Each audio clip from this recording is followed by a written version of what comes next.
Hey my friends, David Dom here. Thanks so much for taking a minute to tune in to our new video series based on my new book, Living in the Pause. It's actually a chapter overview video series. So what we've done is shot some videos about each chapter to give you a little bit of information about what the book entails, what it includes. So I'm excited for you to actually check it out, and I know you'll get something from it.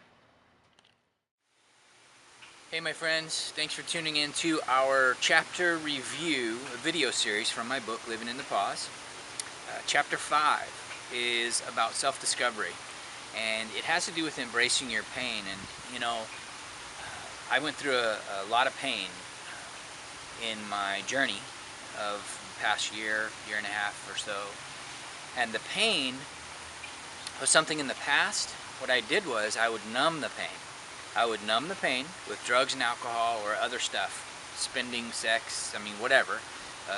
But I would numb the pain, meaning I chose not to actually feel the pain, right? Because pain is not something we're like, I don't want to feel the pain, let me just get rid of it, right? So I would numb it out with drugs and alcohol, which I did most of my life and didn't really know that. But if it was something that was painful, I would avoid it.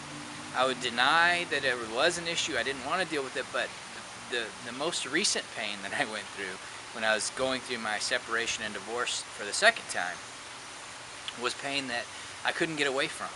And the reason I couldn't get away from it is because I decided not to numb my pain with drugs and alcohol. And whenever you have nothing to actually get away from the pain from, you have to just sit with it. And what I learned is that through dealing with that pain, there's freedom and growth on the other side. You know, pain helps us grow. So the very beginning of the chapter is deep down, I was afraid to be still enough to feel my pain, and therefore I was also unable to grow and experience the peace and freedom I so desperately wanted. My most recent marriage presented my then wife and I a unique teaching-learning relationship. I can only speak for myself, but I've been completely transformed by all that I've learned from the relationship, especially the dismantling of it and the pain and suffering that came with it. So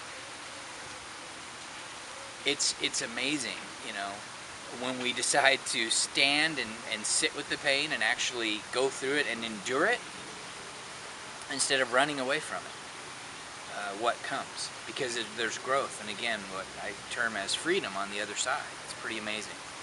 So it has to do with, again, self-acceptance and a lot of these things, but once we actually, you know, go through the process, it's pretty amazing. Oftentimes when we're going through the middle of a challenge or dark place, it's very hard to realize that we aren't stuck there forever. So you have to realize, you know, this too shall pass. And when we're in those dark places, you know, the other quote was in the dark night of the soul. The dark night of the soul has been referred to. And that during that time is where we find our truth. It's where the real stuff comes from. And there's an amazing quote, Elizabeth Lesser, that I'll read to you because I just found it so helpful for me. Each one of us, regardless of our situation, is looking for the same treasure in the ashes. We are in search of our most authentic, vital, generous, and wise self. What stands between the self and us is what burns in the fire of our illusions, our rigidity, our fear, our blame, our lack of faith, and our sense of separation. All of these, in varying strengths and combinations, are what must die in order for our truer self to arrive. If we want to turn a painful event into a phoenix process, we must name what needs to burn within us. So see, we can't know what needs to burn within us until we actually sit with it and uncover it. So that's painful, but I can tell you it's worth it.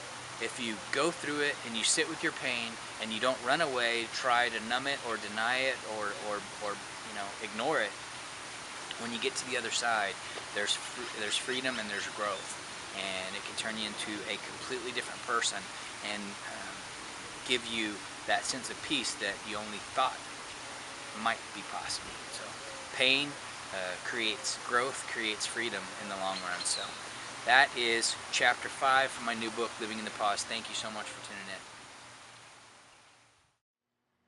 Hey my friends, I have an offer for you.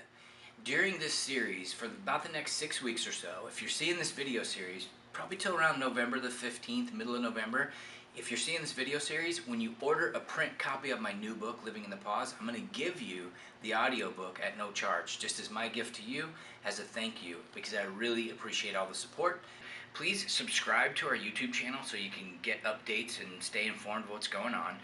Give me your comments. Let me know if anything that was said that you heard actually helped you, or if you got any feedback at all. Go ahead and comment in the video stream down below, and then like the videos if it's somewhere else on Facebook or whatever. Just interact if you could. Show me a little love. Comment, like, or subscribe to the video channel, YouTube. Thanks so much.